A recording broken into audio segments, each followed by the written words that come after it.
a lot of online sellers look to places like marketplaces like eBay and Amazon as the way to acquire sales. And what we found is that small businesses want to keep the relationship with their customers. So having their own dedicated storefront, their own dedicated and branded presence allows them to build a relationship that extends beyond the point of purchase. So what we're seeing is brands are using Shopify, using their own hosted storefronts to continue a dialogue with a customer to make sure it's not just transactional, it's a relationship that they're starting.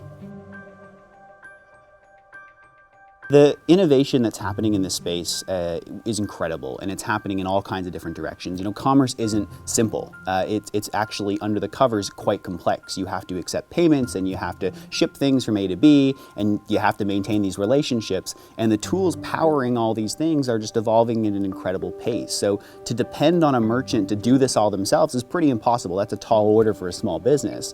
And so what we're doing at Shopify is partnering with the brands that are pushing the envelope and innovating in a space that will help small businesses who don't need to be technically proficient to adopt these tools with relative ease at almost no cost.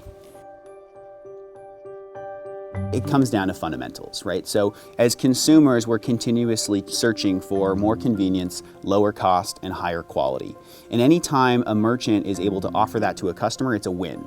Anytime they're able to match the standards of Amazon and getting next day delivery or having, a Prime subscription, that's what merchants are being asked by customers to replicate. And as a small business, if I'm running a physical storefront and I also have an e-commerce store, that's going to stretch me pretty thin. So what we're seeing is these tools and platforms like Shopify come to the table and do all the hard work for businesses so that they don't have to. And we can make that not a pain point for them, but actually a competitive advantage over their competitors and make them heroes in the eyes of their customers.